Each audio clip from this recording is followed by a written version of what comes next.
Thank you. So, thank you for inviting me. My name is Ferdinando. And as Tina said, I am a magic experience designer, which means that I design magical experiences, waiving my two professional backgrounds as a mechanical engineer and as a performing magician or conjurer. And so what is a magic experience? In my mind, a magical experience is an experience where I design context and spaces where people can experience something surprising, something unusual, something magical, something that brings you out of your normal context, and hopefully you're going to catch new slices of reality that were not under your radar in the first place, which is hopefully what is going to happen in the next 45 minutes or so. So the title of today's talk is The Magician Leadership, and basically it means what it means to think and act like a magician. So we are trying to address the issue, the idea of leadership, and how it's been evolving in the last few years. Hopefully it will be an entertaining experience for you. So let's start with the Twitter version of this talk. A magician leader is someone who is able to navigate reality in an artful way, open to possibilities, keeping his mind open to what is going to happen for the benefit of the whole. So this is the concept we are going to elaborate upon. Now, the basic assumption is that, let's start with an image. First of all, let's address the elephant in the room. Why would we use the word magic or the word magician? Because if you bear with me till the end of it, the language of magic, it's a very rich language that allow you to conceive and to manifest magical things. So basically, it's a language that will allow you to tap into the unordinary slices of reality. Now, if we chart, like you see, the spectrum of the electromagnetic field, basically what you can hear and what you see, it's a very tiny slice of the full spectrum. So put it in another word, our ordinary experience, so what we see and what we hear, it's a very tiny slice of what exists, which we generally are not able to access. So put it in a different way, this image is another way of tapping into the idea that there is a huge share of reality which we do not know and we are not even aware of it. And talking about magic is a way of accessing the rest of the unexplored possibilities. So talking about the language of magic is another way of going outside our comfort zone, just because magic is exactly where it's going to happen, outside our comfort zone. Now, we know that our model of reality is made up of many pieces that are useful for us to navigate reality, but at the same time, we use many assumptions, many of which are useful, but many of other are supposed to be called into question to go beyond them.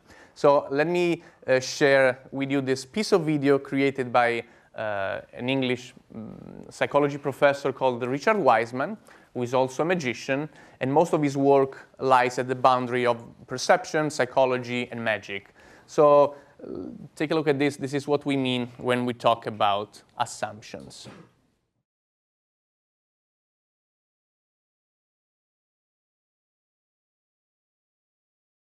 Well, this is a playful and fun and visual way to remind ourselves that this is also, besides this three-dimensional illusion, our perception of reality is made up of many assumptions, and we are here to try to question some of them.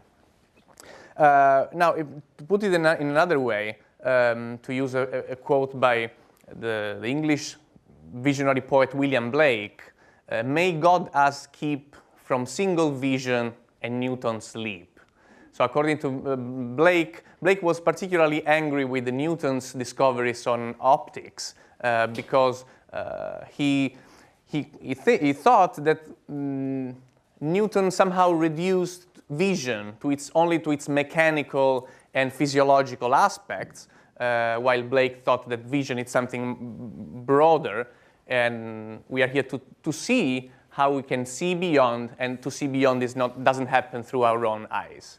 So one of the most, I'm going to reveal you a few secrets of magic, which I consider such, and in order to discover some of these secrets that will allow us to see beyond, and then find some sort of connections with the idea of leadership, one of the most powerful tools to see beyond our normal reality is the arts. So the power of the arts, especially in the last few years, it's becoming mainstream as an important tool to nurture leadership. So the aesthetic experience is considered an important ingredient, not just a nice to have, but an important ingredient to complete your whatever leadership means, to lead yourself and others in ways that are new compared to the past. So we know that in the past years, leadership meant something pretty straightforward. The leader gave directions or orders or instructions, and someone else executed them. Nowadays, to be a leader means something more complex, and to be in tune with the timings that we are living in, we are addressing the issue of leadership in new ways. So the idea of the power of the arts is definitely a very important ingredient, just because, as Oscar Wilde said, that what we see and how we see it depends on the arts that have influenced us. So it's historically a training in the liberal arts has been considered a fundamental ingredient to see reality and to expand your perception of it in ways that are totally magical. I recently came across an interesting paper from the American Journal of Medicine. And basically, the title of this is The Use of Fine Arts to Enhance Visual Diagnostic Skills. So this is just one of the many papers that address the fact that exposing yourself to arts in whatever format will allow you to become more sensitive to the complexities of reality and transcend the more superficial aspects of it. So according to this study, the medicine students who've been exposed to arts in a very specific way increased by 25% their diagnostic skills. So this is one of the few quantitative studies that pointed towards how very practically being exposed to arts will enhance your reading of the world, and in this case, how you can interpret a patient situation. Now, the fact that the arts can have an impact on how we see reality and how we can incorporate arts in our professional life, in this case, I just want to quote Steve Jobs, and this is by the way, this is the cover of The Economist, the first cover of The Economist since Steve Jobs died, and they titled The Magician, of course, as a tribute. Now, it's very well known the impact that Steve Jobs had on our culture, on his whole. Now, let me just quote this piece straight from his words.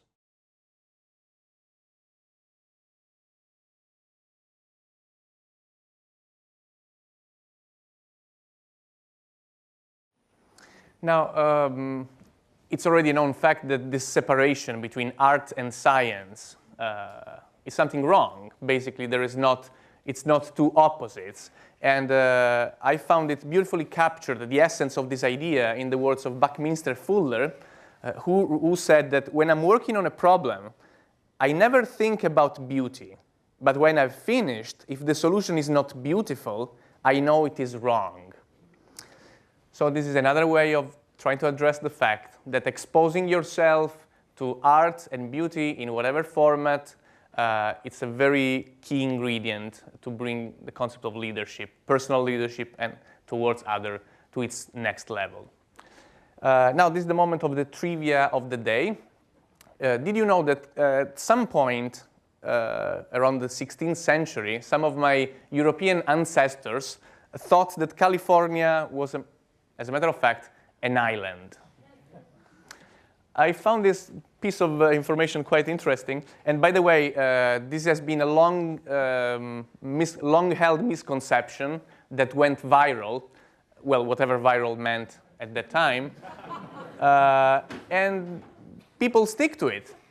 Now, I found maps pretty fascinating tools. Maps are fascinating tools to make sense out of external reality and to navigate into reality. Well, nowadays, all the maps that we have to chart external reality are quite accurate. As a matter of fact, very few maps to make sense of our evolving social and cultural background are meaningful. So it's always more and more difficult to draw maps to make sense out of a very complex, evolving landscape. Now, as someone say, we live in a VUCA world. Have you heard the word VUCA? Taken from the military jargon and now drawn into the corporate world. VUCA means a world which is volatile, uncertain, complex, and ambiguous. So basically, all our certainties are kind of evaporated. And in order to survive and to thrive in such an environment, we don't need a more complex model.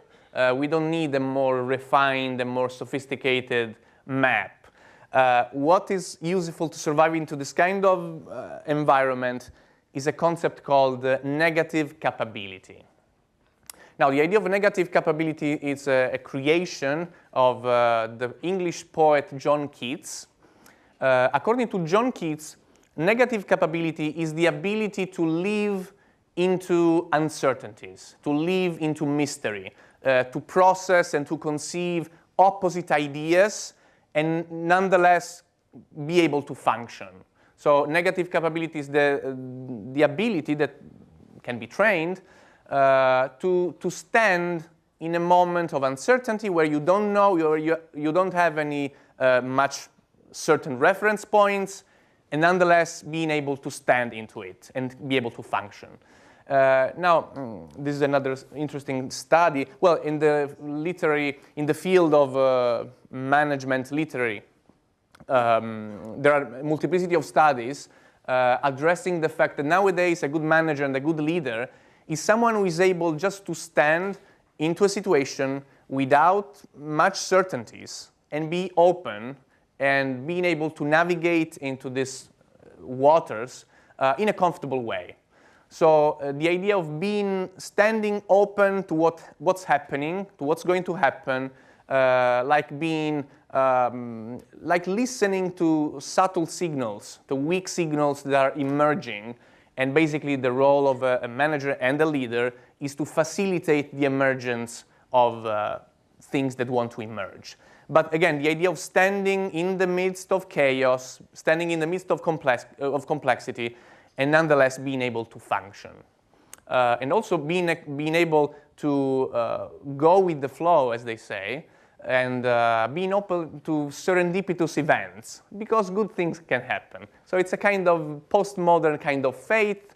Just stay there, just be quiet, don't hurry up and don't speed up decisions. Just let's wait and see what happens.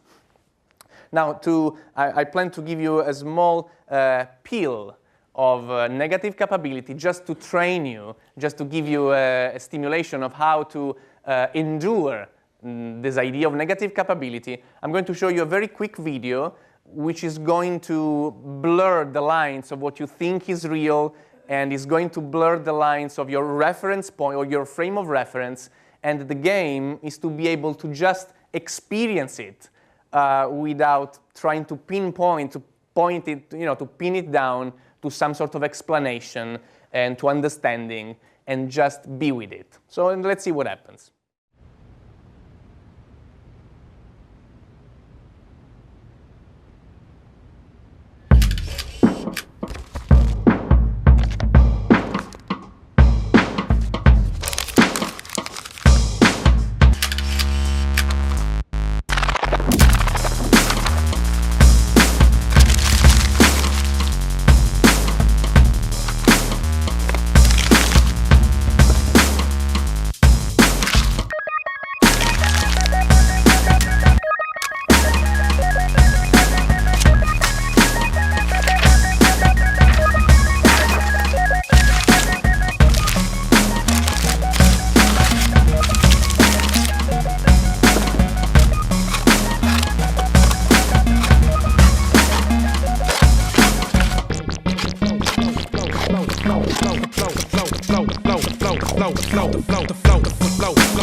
So again, one of the side effects and byproducts of exposing yourself to arts in general, it's an enhanced ability to be in this negative capability state. So again, we fall back to the idea that exposing yourself to arts is a good cure to bring our leadership understanding to its next level. And and the third secret I want to reveal you has to do with the concept of narratives. So the idea of the narrative creates reality. And with this we mean that how we use our words and our language has a very specific impact and effect on how we perceive reality.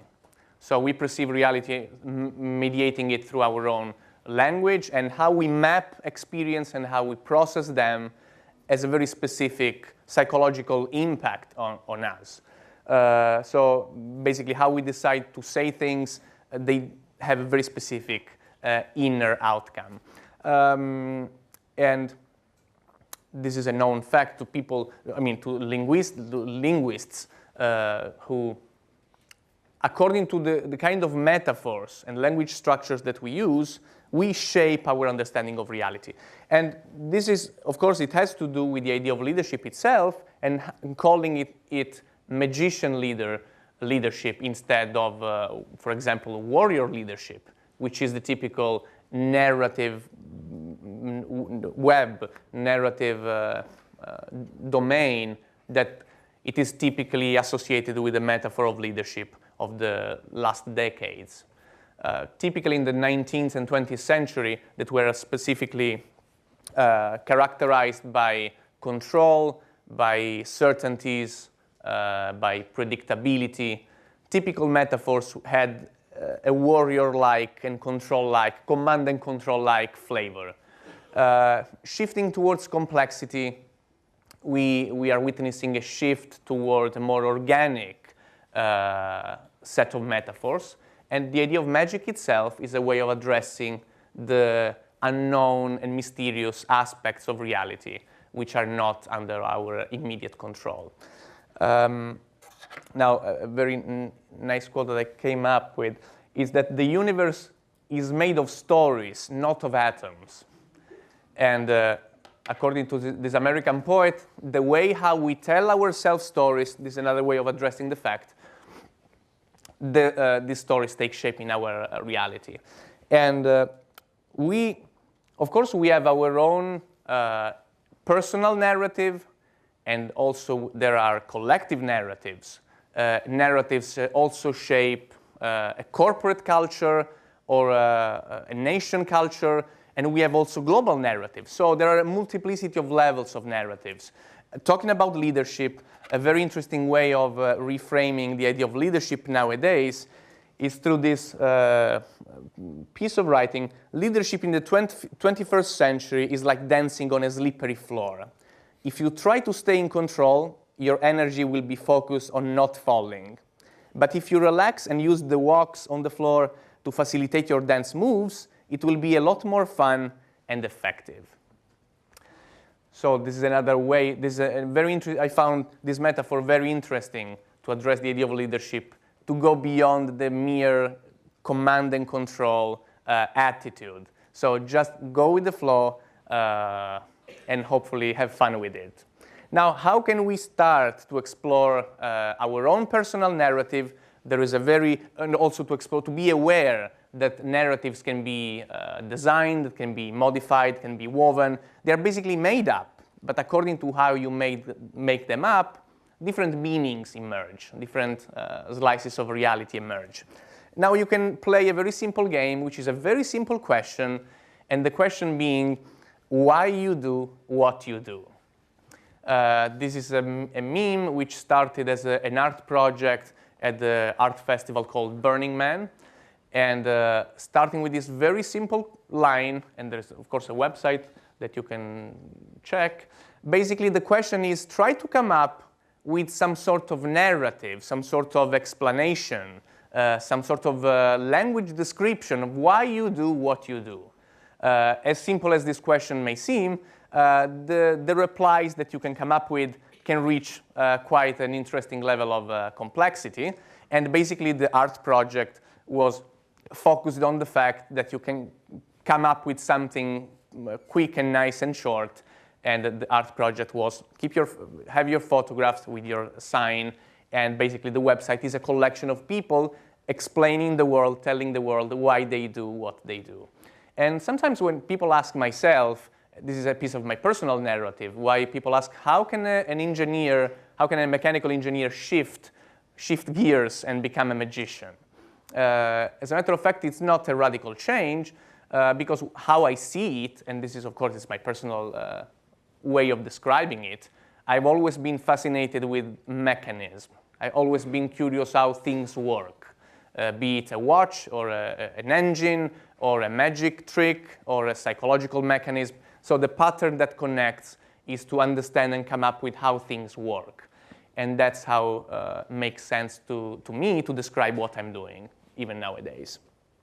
So the idea of addressing and exploring your personal narrative, it's a way of making yourself conscious of how narrative works and how we can conjure up with them to make them as meaningful as possible for ourselves.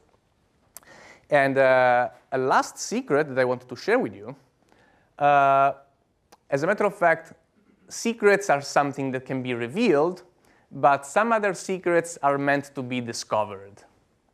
And for this reason, my last secret is an invitation to you to figure out by yourself. And how you can figure out by yourself? Basically doing two things. One is download this presentation from my website, which is www.ferdinando.biz/etl.ppt.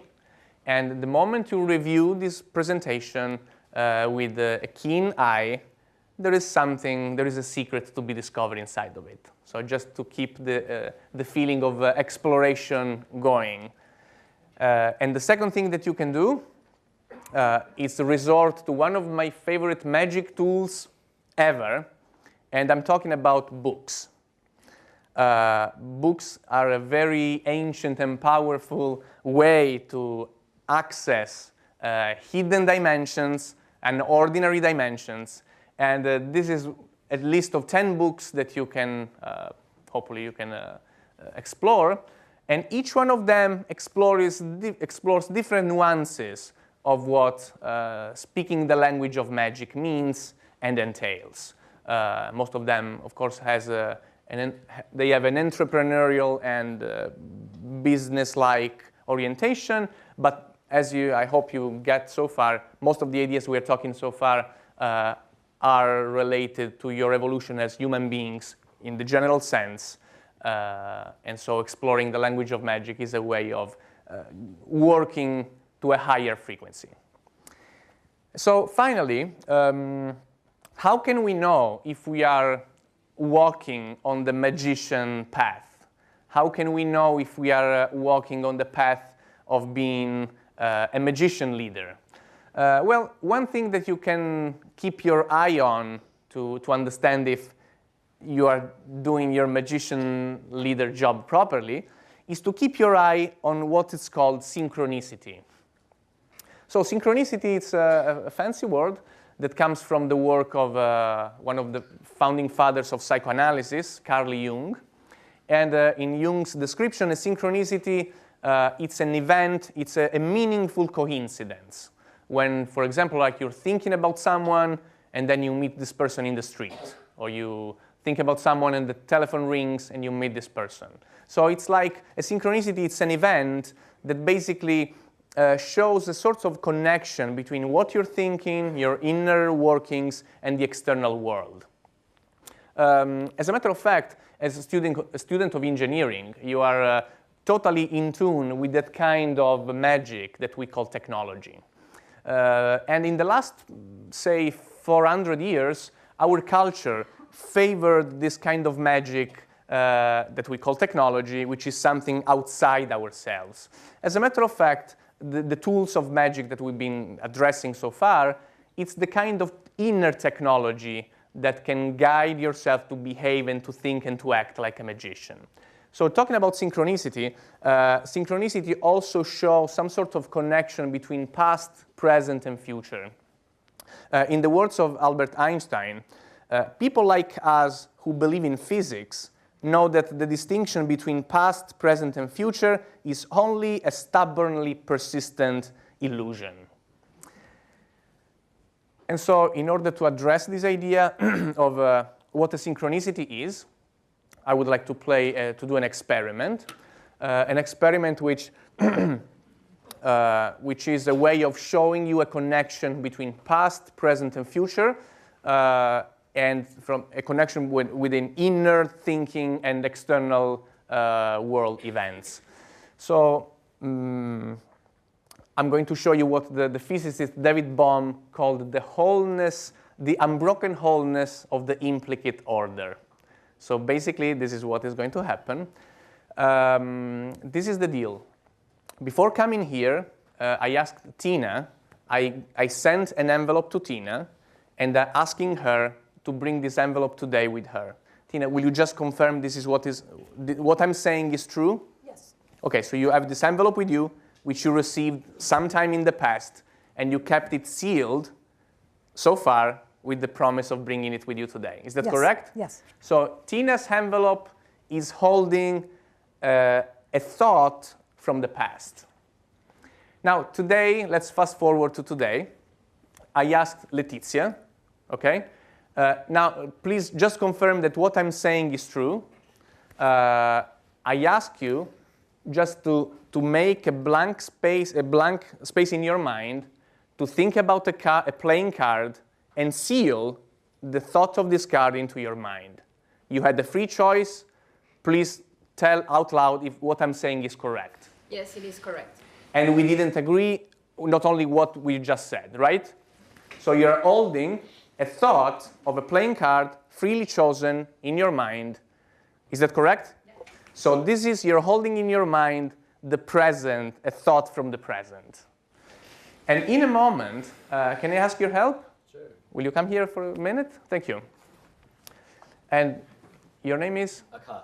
Akash. Thank you for helping. My pleasure. Akash, stand here. Thank you. What is going to happen in a moment? You are going to act an action which is going to happen in the next immediate future. Is that okay? Okay. Akash, here we have a pack of playing cards. Okay. Now, do me a favor. Just touch any card. Do not show to anyone. Just pull it close to your chest. Let not anyone see it. Just keep it here for a moment. Fair? Yep. Now, this is the three events we've been working on. A thought from the past, a thought from the present, and an action from the future, which is now manifested. Fair? Sounds good. Now, Letizia, will you, for the first time, just name out loud which is the card you're thinking of? The Four of Diamonds. The Four of Diamonds. Mm-hmm. Tina, will you please open up for the first time the envelope that you've been keeping and show it to everyone? It's the Four of Diamonds. Akash, will you show everyone the card you just picked? It's the Four of Diamonds. Thank you very much. That's incredible. Thank you. Thanks a lot.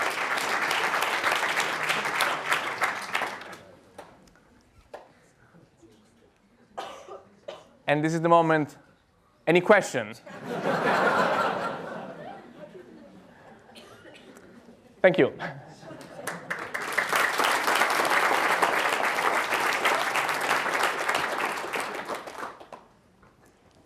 Please. Are you allowed to reveal the secret? As a matter of fact, there is no secret. Okay. This is just what happened, and if you navigate and you are sensitive to what happens, you just go with the flow. I deeply believe that magical things happen. Please. Had the cards not been the same, did you have a different ending? Because magical things just... This is a good question. But as we had a weird start, I had a very deep faith that the final ending was going to work. And of course, there's always an element of, yes, as in life, we live in a VUCA world, which is volatile, uncertain, complex. And so, yeah, you have to navigate into it. Is it a coincidence that everyone that was just picked for the example is associated with the administration of this class in some way? No, but this is a good question. And just before coming here, there is a saying that great minds think alike. And Letizia, which I asked for her help just before starting here, she had the same thought, right? I only ask people to partake just to make sure that they are not uncomfortable in front of an audience. In any case, as a famous magician from the 50s said, and this man was a mentalist, the people who play with their mind, read in the future, make things like this happen. This gentleman said that for those who believe, no explanation is necessary. For those who do not believe, no explanation will suffice. It means that in the audience, there will always be the person who thinks this is prearranged, which is not. And in the audience will be the people who believe this is just happening. And asking their help, especially Tina's help, Letizia's help, and Akash's help, it's also a way of validating the fact that they're not lending themselves to an experiment just to make me look cool. And besides, I am a magician, okay? Thank you. Yes? So you create magical experiences for customers like Nike or Ferrari. What types of things do you do for them? So let's touch upon a couple of different subjects. One of the topics that I deal with is the topic of innovation. And by innovation we mean the creation of something which is new, even remixing pieces of existing things, and that brings into emergent things that for some reason are new. And the narrative and the language of magic lends itself quite beautifully to discover new territories which you didn't even envision that existed. So we are in the realm of, instead of problem solving, we are in the realm of problem setting. And again, the idea of conceiving something that you do not even know that exists, it's typically speaking the domain of magic. So this is one piece of the puzzle. Another piece of the puzzle, when we come to customer relationship management, in the last few years, the concept of experience design kind of took shape. So how we can juggle, how we can mix with the ingredients in order to facilitate a specific experience to emerge. And this applies whatever kind of business that has a customer base. Nowadays, many companies are somehow steering towards exploring the idea of how can we make a more engaging and more deep and meaningful experience for our customers. So in that case, my intervention is to stimulate the thought on how to create magical experiences which are something that transcend the normal, ordinary, and mundane. And it's the creation of a customer experience that whose goal is to delight the customer. We kind of take, nowadays, we take for granted the idea of customer satisfaction. And any company that wants to thrive and survive profitably, it's better devote some energies to the creation of an experience which is engaging, immersive, pleasant, meaningful, and hopefully delightful. Yes? How do you quantify that? Yeah. You need to do that for your clients in some way. Can you repeat the question, please? Okay, yes.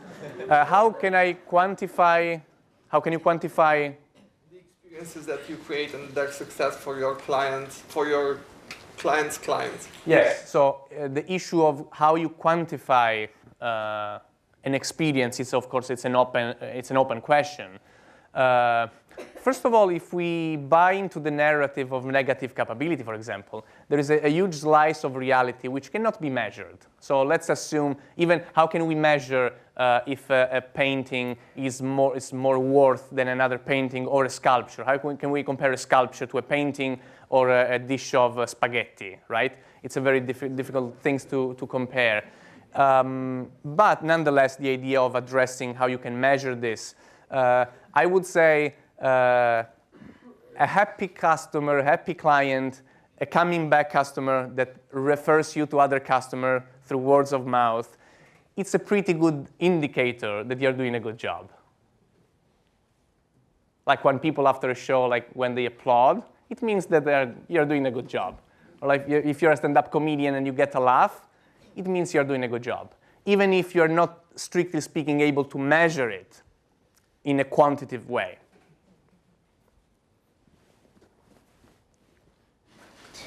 How do you bring magic to industries and problems where, by definition, success involves no surprises?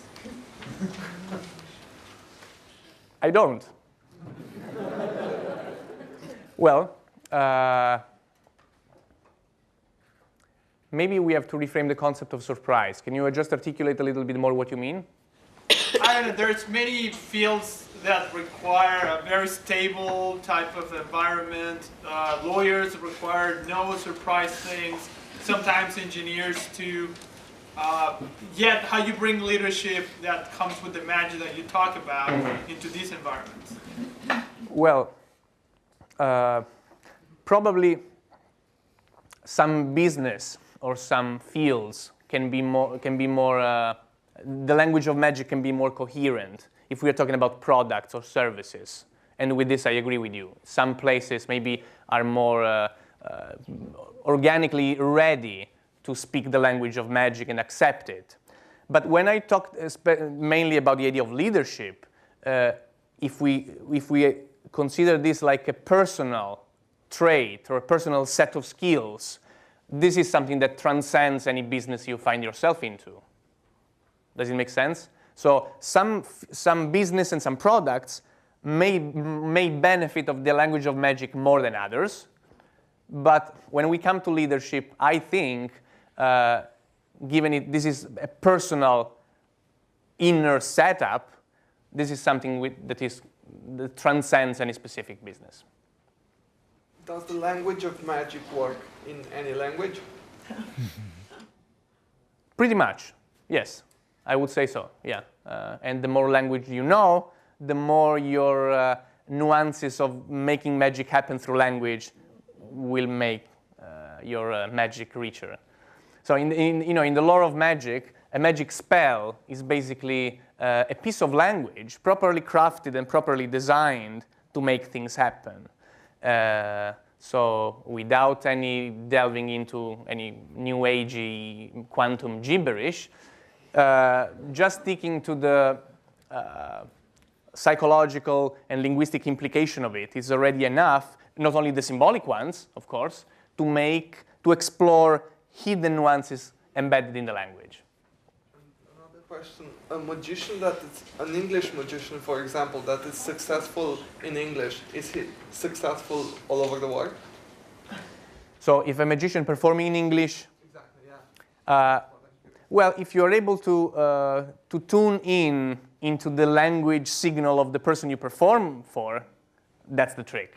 You need, of course, to address people in the language that they can understand. Okay? Yes? What about the practice of magic has most surprised you? It's most taken you? What do you specifically mean with this? What have you been, so from your experience with magic, Yes. and your experience advising clients with magic, what have you maybe experienced that surprised you that you didn't expect? So what surprised me in my practice as magic consultant, what surprised me? Well, it surprises me when people come up with fresh and new ideas that are astonishing, or they come up with a new bits and pieces of a new piece of customer experience that maybe they were under your nose, they were somehow latent, and when you bring them into attention and you make them manifest, it's like bringing a new piece of something from a hidden realm into visibility. And that's, for me, it's always an amazing moment, when you just manifest and show a piece of experience, a piece of idea that you didn't see before. Can you give some examples? Yes. Well, I think that every example it's so specific for the experience that you create that taken out of context might sound like trivial or superficial. It's not that I don't want to give you examples, but the creation of a new product whose evolution, whose unfolding I have followed, it's a piece of magical thing because it brings into emergence something that was not there before. So just the creation of a piece of new product, of a piece of new service that is specific for the company, that's where the magic lies for me. Okay, just following this whole process from the beginning till its manifestation in reality. Can you tell us something specific that you suggested for Nike or that came out of your consultation with Nike that we can relate to?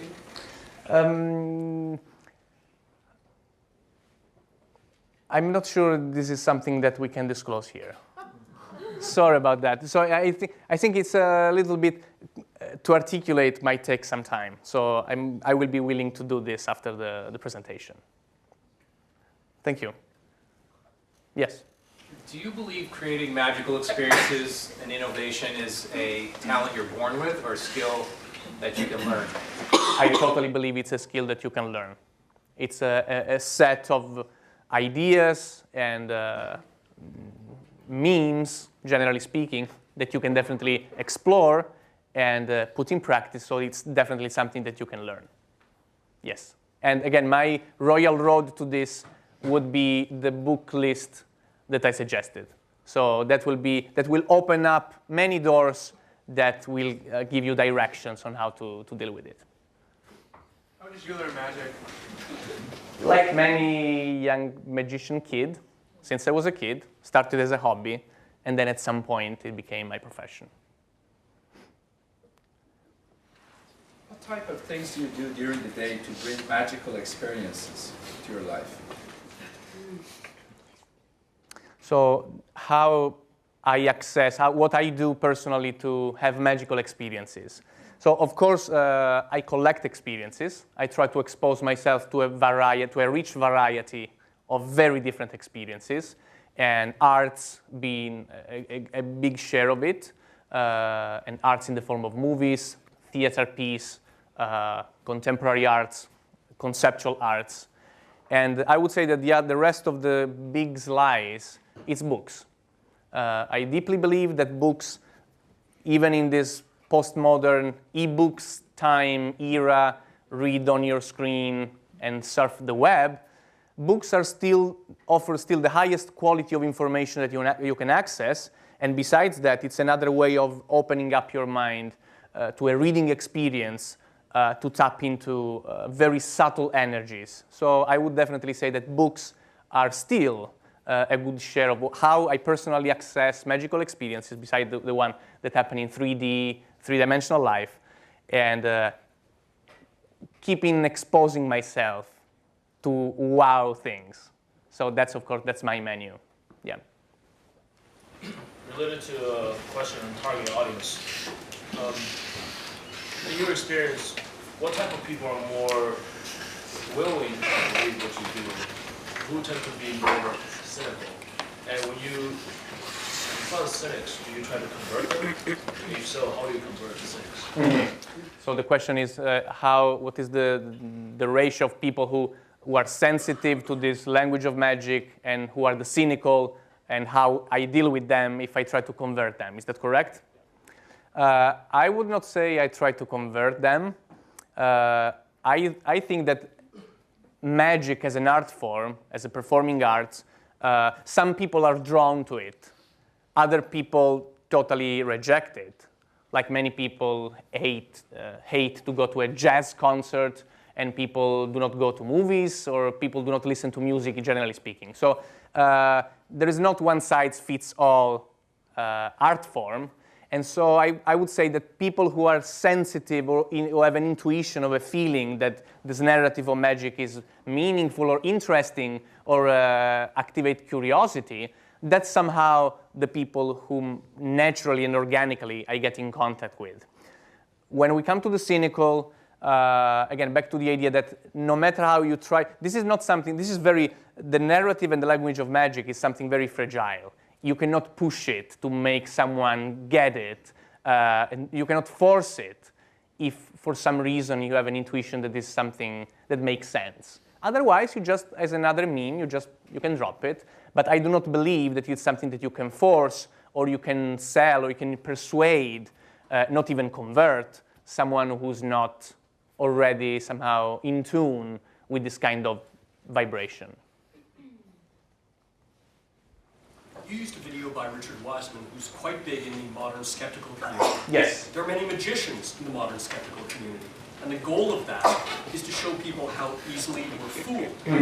Are you suggesting to your clients that good leadership is really about fooling people? That's a good question. So the question is, as Richard Wiseman and many magicians are skeptics, and so they fight against false belief system. The question is if I am suggesting that leadership is something that has to do with fooling one another. I don't think I have used the word fool neither once. No, I don't agree with how much of the skeptic, debunkers conversation is led, because I believe that many magicians, the magicians that support this fight are somehow integralist, are rational integralist in their own way. So they are, in my idea, they're not even skeptics. They are rational, narrow reality tunnel people who are not even able to conceive that there is something that goes beyond what we do not understand. So they say that if you cannot measure it, if you cannot touch it with your hand, it doesn't exist.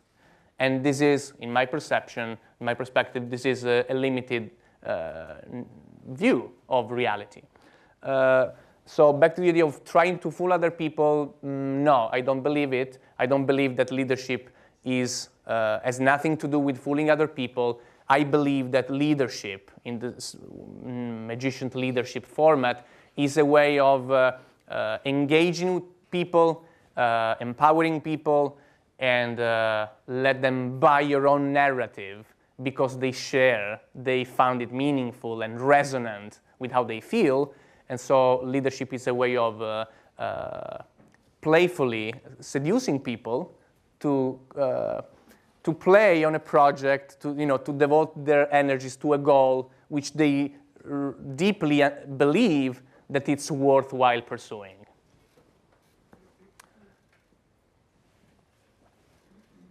Please perform another magic. Thank you for asking. My final magic trick will be a piece of language magic, which will be the story with which we are going to close in a moment, just right now. So thank you for asking. And the final piece of magic, which I consider such, because magic is, when we say magic trick, basically the trick is a tool to induce a state of wonder or astonishment, right? So, but like the famous Zen metaphor of the finger pointing to the moon, if you just look at the finger, you lose the beauty of the moon. So the finger is just a tool pointing towards something else. So in this sense, this last piece, it's a magic trick, and I hope you get it with the proper intention of it. So to close this conversation, I have a final image and the story. This is the image. This is an image that most of you have seen multiple times.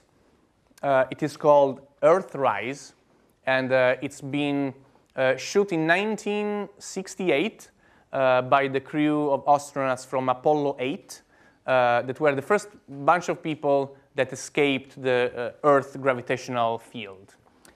And in that moment, the United States president was Lyndon Johnson, and one of his last acts as president was to send this picture to all the leaders, all the political leaders of the planet, even the ones with whom he had no diplomatic relationship.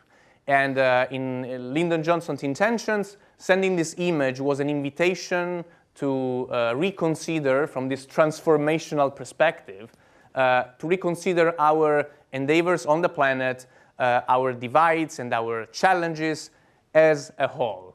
This is what Buckminster Fuller called, using a very beautiful metaphor, this is spaceship Earth, which is a very beautiful collective metaphor to make sense of what this image means.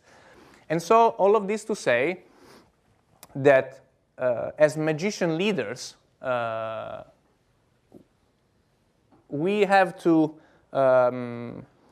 basically the goal is to take responsibility and to be able to think in a systemic way, which means being able to recognize that everything is connected with everything else. And so from this perspective, the magician leader is someone who is able to, magician leader being a business person, an entrepreneur, or a politician, the goal of all of this is to devote our best energies to make the world a better place for everyone. Thank you for playing with me.